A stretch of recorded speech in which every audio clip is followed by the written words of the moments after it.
Le granit de la Grande Pyramide.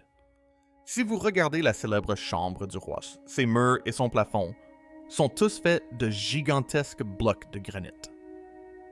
Et si tout ce qu'on nous a raconté sur la façon dont les anciens Égyptiens taillaient avec le granit était physiquement impossible, Graham Hancock vient de renverser la situation. Il est difficile pour les archéologues d'expliquer comment cela a été possible en utilisant uniquement l'effet de levier et l'avantage mécanique. Des carrières inachevées présentant des rainures semblables à celles d'une machine à forer jusqu'à une carotte de forage 500 fois plus performante que les technologies modernes ne relèvent pas d'une théorie marginale. C'est la preuve qu'il manque quelque chose. Existait-il une civilisation oubliée dotée d'outils avancés? Ou bien ignorons-nous des preuves pourtant évidentes? Je pense que nous sommes à nouveau face à une technologie perdue. Et c'est cette apocalypse survenue il y a 800 ans qui l'a effacée de la mémoire collective. Graham Hancock nous dévoile preuve à l'appui comment les anciens Égyptiens taillaient le granit. Ne manquez pas ça.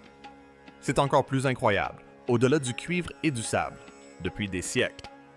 L'archéologie dominante soutient que les blocs massifs de granit utilisés dans les grandes pyramides égyptiennes ont été façonnés à l'aide de ciseaux en cuivre de marteau en pierre et de sable. Cependant, Graham Hancock a catégoriquement rejeté cette conclusion, s'appuyant sur les lois connues de la physique plutôt que sur des préjugés personnels. Hancock a conclu qu'il est quasiment impossible de couper du granit avec du cuivre. Sur l'échelle de Mohs, qui mesure la résistance d'un matériau aux rayures, le cuivre se situe autour de 3, tandis que le granit se situe entre 6 et 7. Un matériau plus tendre ne peut pas couper efficacement un matériau plus dur. Il s'userait tout simplement avant d'avoir pu progresser de manière significative. Des archéologues expérimentaux qui ont mis en œuvre cette méthode ont confirmé le problème. Utilisant des forêts en cuivre et du sable abrasif, ils restaient dans le cadre de l'égyptologie traditionnelle, évitant les outils modernes. Après de longues heures de travail acharné, la foreuse n'avait pénétré que de quelques centimètres. Le cuivre s'était usé, le sable avait à peine érodé la pierre et les progrès étaient quasi nuls. Les chercheurs eux-mêmes qualifiaient le processus d'excessivement lent et impraticable. Malgré ces limitations, l'Égypte regorge d'œuvres en granit extraordinaires. Des obélisques taillés dans des blocs uniques, pesant des centaines de tonnes. Des vases en pierre présentent des parois aussi fines que des coquilles d'œufs, une symétrie parfaite des intérieurs et des extérieurs lisses, et des angles parfaitement alignés à 90 degrés. Des documents anciens attestent de ces prouesses, mais ils définissent le bon sens. Comment une telle précision a-t-elle pu être atteinte avec des outils primitifs? Le Sérapéum de Saqqara rend cette question incontournable. Sous le désert se cache un système de tunnels abritant 24 boîtes colossales, en granit, pesant chacune entre 70 et 100 tonnes et mesurant environ 3 mètres de haut. Chacune a été taillée dans une seule pierre, transportée depuis des carrières lointaines. Les mesures modernes révèlent des écarts de surface de l'ordre du millième de pouce seulement. Une précision qui rivalise avec celle des usinages industriels modernes.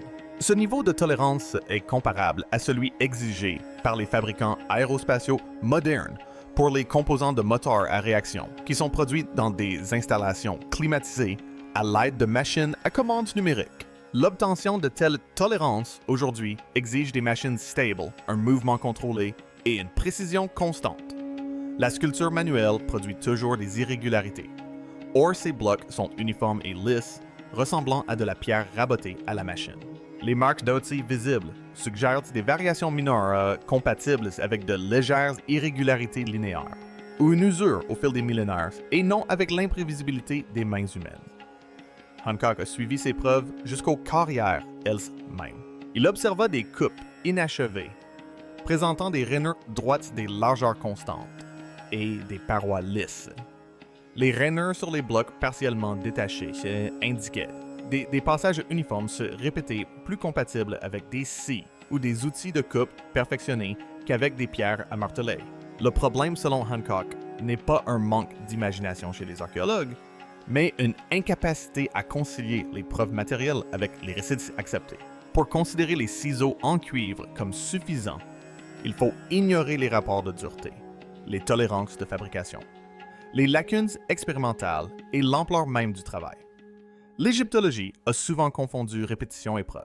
Selon Hancock, toute explication répétée à l'envie finit par être acceptée, même si elle ne résiste pas à l'épreuve des principes fondamentaux. C'est pourquoi tant de pans d'histoire ont disparu. Partant de ce constat, Hancock proposa une autre approche. Si le granit n'aurait pas pu être taillé avec des outils primitifs, alors il manque un élément à cette histoire. Soit les Égyptiens disposaient d'outils ou de techniques que nous ne reconnaissons plus, soit ils ont hérité de connaissances d'une civilisation antérieure oubliée. Les pièges ne manquaient pas, et ce raisonnement marqua le début de sa remise en question de l'histoire conventionnelle. La terreur du Dryas récente. D'après Graham Hancock, les connaissances techniques à l'origine des pyramides ne proviennent pas de l'Égypte dynastique. On peut toutefois les faire remonter à la fin de la dernière période glaciaire durant le Dryas récent. À cette époque, les températures dans tout l'hémisphère nord ont chuté brutalement. Les calottes glaciaires se sont étendues. Le niveau des mers a connu de violentes fluctuations. Les écosystèmes se sont effondrés et de nombreux animaux de grande taille de l'ère glaciaire ont disparu en peu de temps. De cette catastrophe mondiale, Hancock propose l'existence d'une civilisation avancée jusqu'alors inconnue. Il la décrit comme une culture mondiale interconnectée, mais dépourvue de pouvoir centralisé de monopole ou de politique destructrice. Malgré sa sophistication, cette société n'a pas pu survivre intacte au Dryas récent. Ses villes et ses systèmes technologiques furent détruits, ne laissant derrière eux que des vestiges épars. Cette hypothèse demeure très controversée au sein de la communauté archéologique. Les archéologues traditionnels affirment qu'aucune preuve matérielle, aucune fente, ville, aucun artefact, aucun document écrit n'a été découvert qui prouve définitivement l'existence d'une civilisation mondiale aussi avancée. Les monuments que Hancock considère comme des vestiges ont des explications archéologiques conventionnelles. Hancock soutient que ces vestiges sont ce que nous reconnaissons aujourd'hui comme des monuments anciens inexpliqués, des ruines sans origines historiques claires et des mythes préservés par le folklore. Les survivants de la catastrophe sont au cœur de son récit.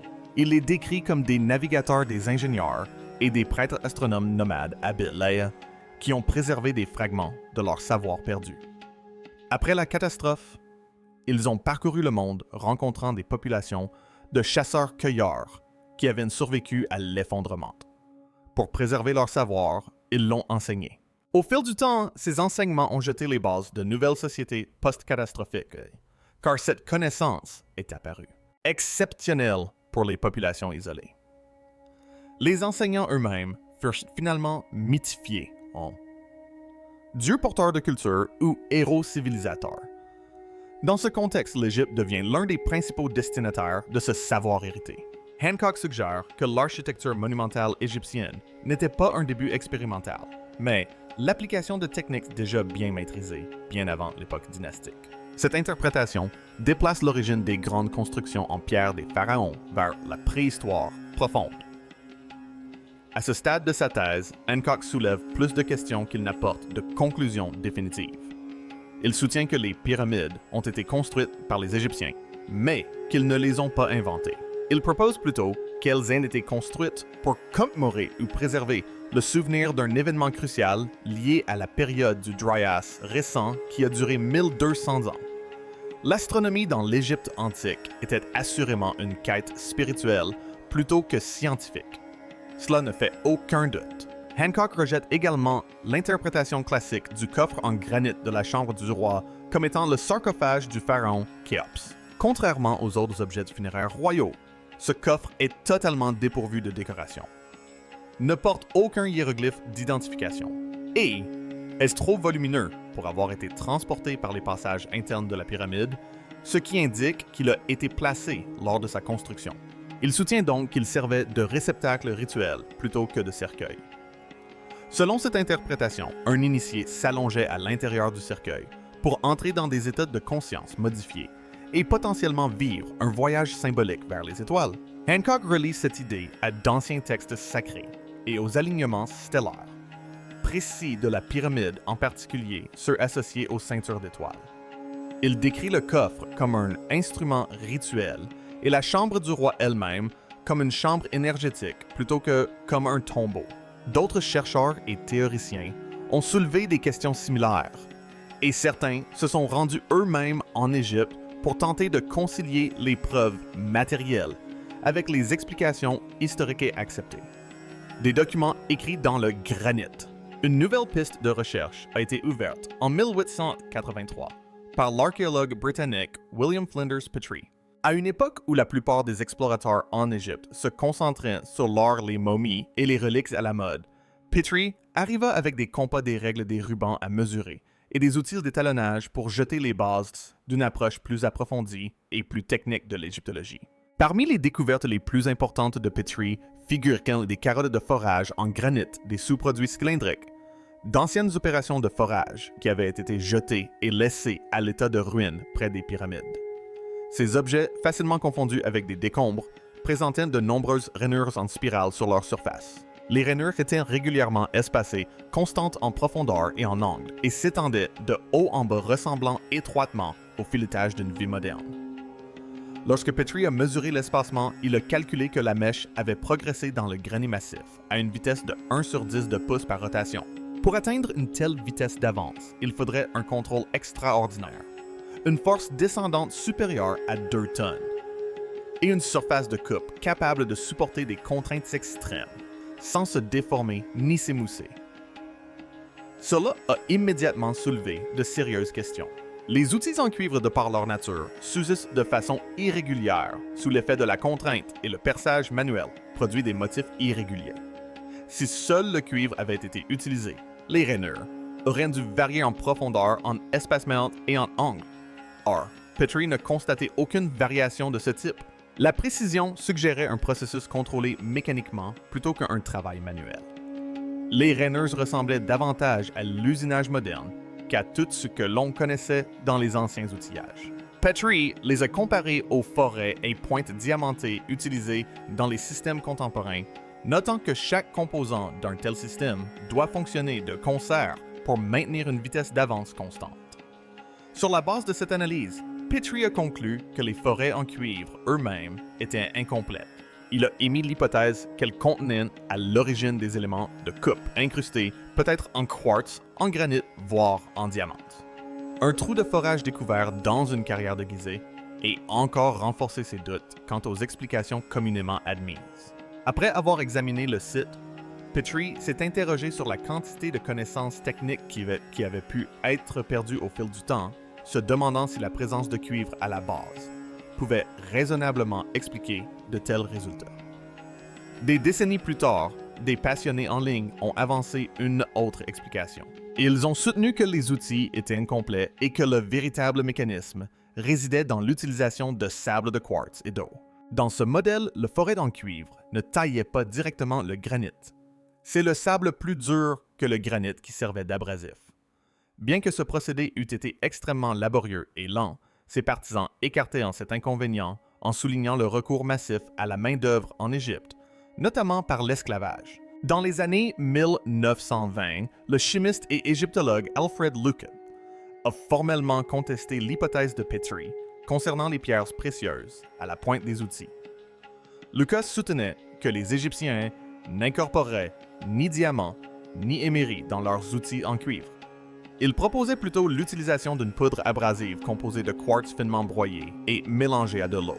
Il considérait cette approche plus plausible, car elle reposait sur l'abondance des matériaux locaux plutôt que sur un processus complexe d'encastrement des pierres précieuses dans du métal.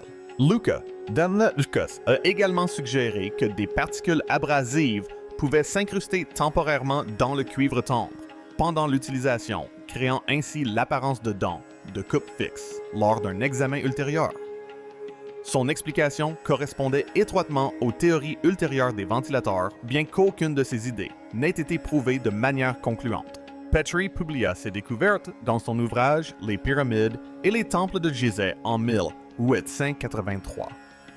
Au même moment, Luca répliqua par de multiples publications aboutissant à son manuel de 1926 les matériaux de l'Égypte ancienne. Petrie a finalement conservé et catalogué les carottes de forage qui restent aujourd'hui largement inaperçues au musée Petrie de Londres. Pour la plupart des visiteurs, elles apparaissent comme d'insignifiants fragments de pierre. Pour les historiens et les chercheurs alternatifs, cependant, un spécimen connu sous le nom de carotte sept se distingue comme l'un des artefacts les plus révélateurs de l'égyptologie. La carotte sept présente une rainure en spirale, indiquant un taux de pénétration d'environ 0 pouces par tour.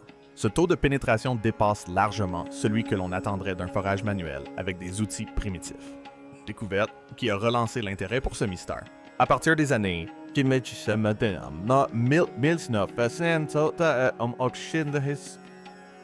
de son omutchadin eduket ansei vision non entity donman silpa maapna silse us.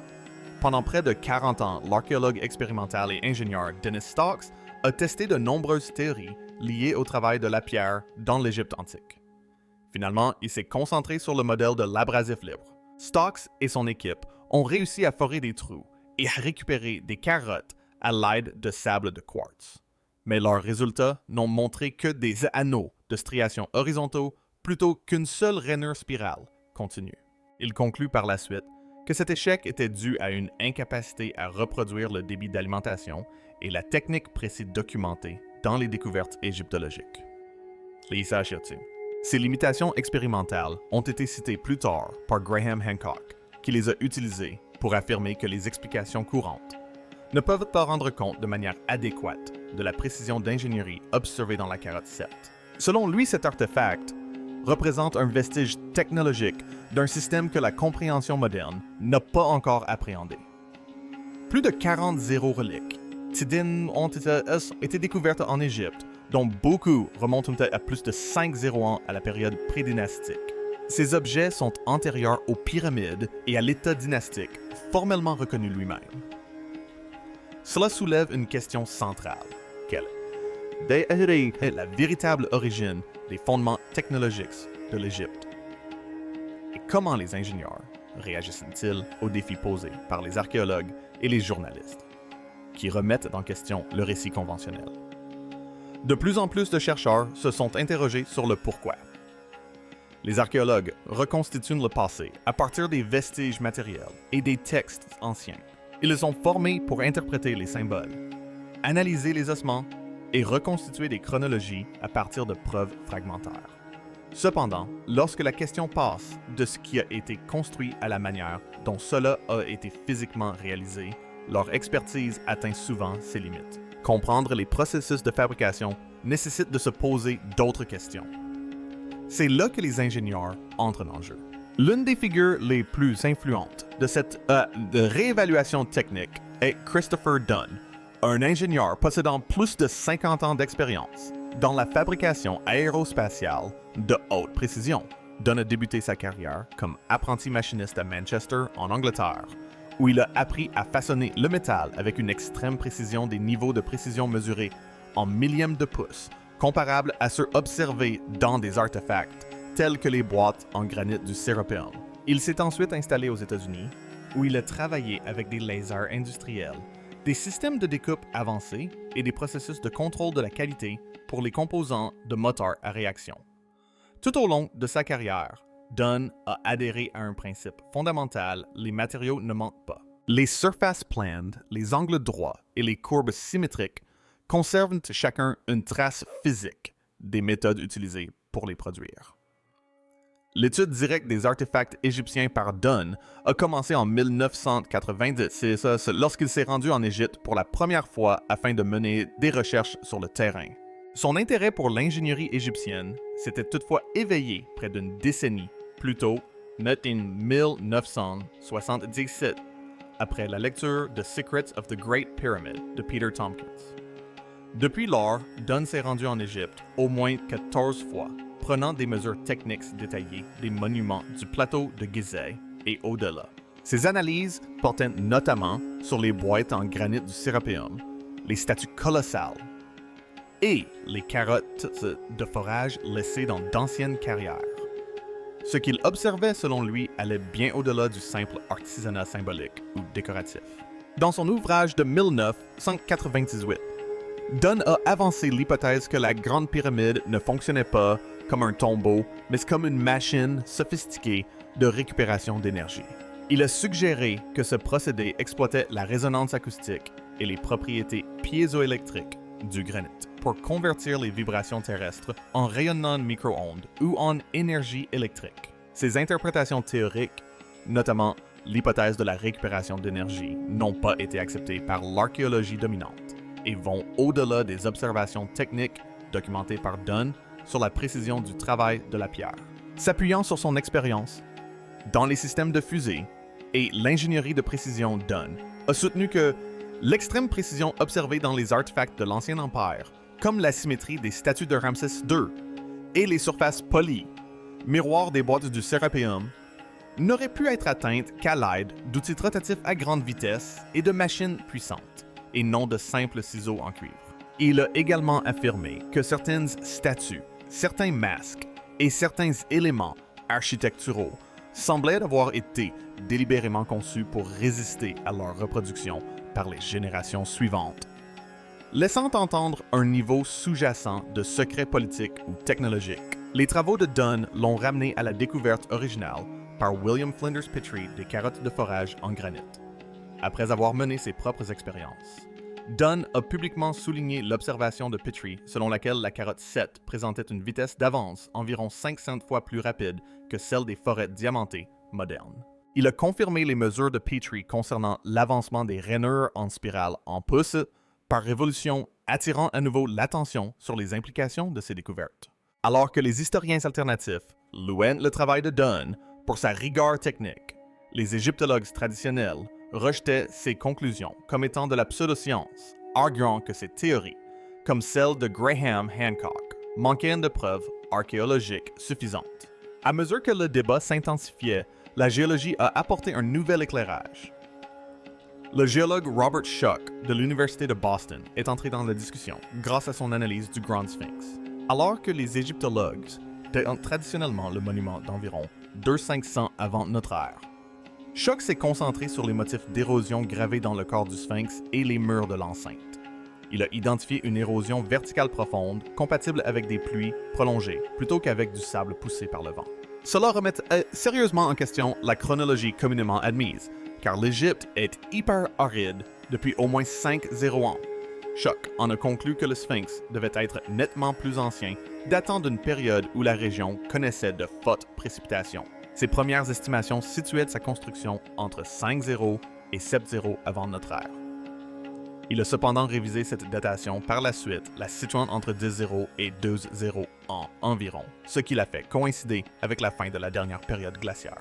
Plus récemment, Schoch a suggéré que la tête du Sphinx aurait pu être sculptée à partir d'une forme antérieure, peut-être un lion durant la période dynastique. Au-delà de la géologie, des chercheurs indépendants se sont également penchés sur le sujet à la recherche de réponses. L'une de ces initiatives est celle de Leonard Gorelick, orthodontiste, et de John Gwinnell, spécialiste des biomatériaux. Dès 1983, ce duo a contribué à transformer l'étude du travail de la pierre ancienne en appliquant des techniques médico-légales modernes aux artefacts archéologiques. Ils furent les premiers chercheurs à utiliser la microscopie électronique à balayage pour analyser les marques d'outils en pierre. Comme les gros artefacts ne pouvaient ne pas entrer dans un microscope électronique, ils ont développé une méthode non destructive utilisant des matériaux dentaires en silicone pour créer des moules haute résolution des trous de forage. Ces moules ont ensuite été examinés au microscope et comparés aux marques produites lors de forages expérimentaux contrôlés. Gorelick et Gwinnell ont également analysé un couvercle de sarcophage en granit de l'Ancien Empire, daté d'environ 2500 avant notre ère, dans le but de résoudre le désaccord de longue date entre Petrie et Alfred Lucas. Leurs résultats ont indiqué que le sable de quartz sec et meuble était le principal abrasif utilisé pour le forage, car il produisait des motifs de rayures entrecroisées similaires à ceux observés sur les artefacts anciens. Ils ont également constaté que les lignes régulières observées sur certaines carottes de forage pouvaient résulter de mélanges d'abrasifs et de lubrifiants. ou d'abrasifs combinés à de limeries qui se liaient temporairement aux forêts en cuivre tendre. Bien que leurs conclusions semblent confirmer la pertinence de l'utilisation d'outils relativement simples, ils ont identifié une anomalie critique. Dans certains cas, la précision des rainures était si élevée que l'abrasif semblait fonctionner comme un point de coupe fixe, plutôt que comme un milieu aléatoire. Cette conclusion découlait d'une réévaluation des observations initiales de Petrie. Petrie avait soutenu que les profondes rainures uniformes de la carotte 7 ne pouvaient plus être produites que par des dents de coupe fixe en pierres précieuses ou en émeries fixées dans le forêt en cuivre, affirmant que le sable meuble serait trop chaotique pour produire une telle régularité. Gorelick et Gwinnett ont remis en question cette hypothèse grâce à une analyse MEB, démontrant que des dents de coupe montées de façon permanente n'étaient pas nécessaires pour obtenir un effet de point fixe. Ils ont identifié le processus responsable comme étant le rodage. Lors du perçage des grains abrasifs durs tels que l'émery ou le corindon, peuvent s'incruster temporairement dans la surface tendre du cuivre. Pendant de brefs intervalles, ces grains se comportent comme des points de coupe fixe, creusant des rainures profondes et régulières dans le granit avant de se détacher ou de s'user. Ce mécanisme explique comment des rainures très uniformes peuvent se former sans outillage sophistiqué tout en révélant les limites des explications traditionnelles face à une précision extrême. De fait, ces travaux ont réfuté l'affirmation selon laquelle le forêt en cuivre conservé au musée était incomplet. Ce qui manquait, ce n'était pas un composant de l'outil, mais une connaissance approfondie de la technique elle-même. Si de nombreuses questions ont été résolues grâce à cette recherche, d'autres restent sans réponse. La question n'est plus de savoir si ces anomalies existent, mais pourquoi elles ont persisté si longtemps, malgré des décennies de progrès technologiques et de recherche. Fermeture des pyramides. Les questions soulevées par la carotte 7 et les boîtes du Serapeum ont incité les chercheurs à rechercher des preuves supplémentaires à l'intérieur même des pyramides, mais ces recherches sont de plus en plus restreintes. En 1993, un projet d'ingénierie strictement contrôlé à l'intérieur de la Grande Pyramide de Gizeh a déclenché l'un des épisodes les plus controversés de l'égyptologie moderne. Le projet a débuté par une préoccupation pratique. L'humidité croissante à l'intérieur de la pyramide menaçait l'intégrité de ces blocs de granit. Pour remédier à ce problème, l'Institut archéologique allemand du Caire a fait appel à l'ingénieur en robotique allemand Rudolf Gantenbrink pour concevoir et installer un système de ventilation permanent dans les conduits internes de la pyramide. Gantenbrink a financé en grande partie le projet lui-même. Pour mener à bien sa mission, il a conçu un robot compact, UPUA-UT, deux spécialement conçus pour se déplacer dans les étroits passages internes de la pyramide. Ces conduits communément appelés puits d'aération ne mesurent qu'environ 20 cm de côté, une dimension bien trop petite pour permettre le passage d'un humain. Leur but était resté incertain pendant des générations. Avec l'approbation du directeur de l'Institut, le Dr Rainer Stadelmann, et l'autorisation des responsables des antiquités égyptiennes, dont le Dr Zahi Hawass Gantenbrink, fut autorisé à enquêter sur les puits menant à la chambre de la reine. La mission était considérée comme peu risquée et d'importance archéologique limitée. Aucune découverte majeure n'était attendue. UPUA-UT. Deux étaient équipés de projecteurs, d'une caméra et d'un système de chenilles. Ils se déplaçaient en prenant appui sur le plafond et le sol du puits, grâce à une vis sans fin et haute pression, ce qui lui permettait de gravir des surfaces abruptes et fermées. En mars 1993, le robot pénétra dans le puits sud de la chambre de la reine et transmet des images en direct d'une zone scellée depuis plus de 4,0 ans. Après avoir parcouru plus de 60 mètres, le robot a rencontré une fin inattendue. Le puits ne s'ouvrait pas sur l'extérieur et ne menait à aucune autre chambre. Il s'arrêtait plutôt sur une dalle de calcaire soigneusement travaillée incrustée de deux petites tiges de cuivre, disposées symétriquement. Cette structure fut rapidement connue sous le nom de Porte de Gantenbrink.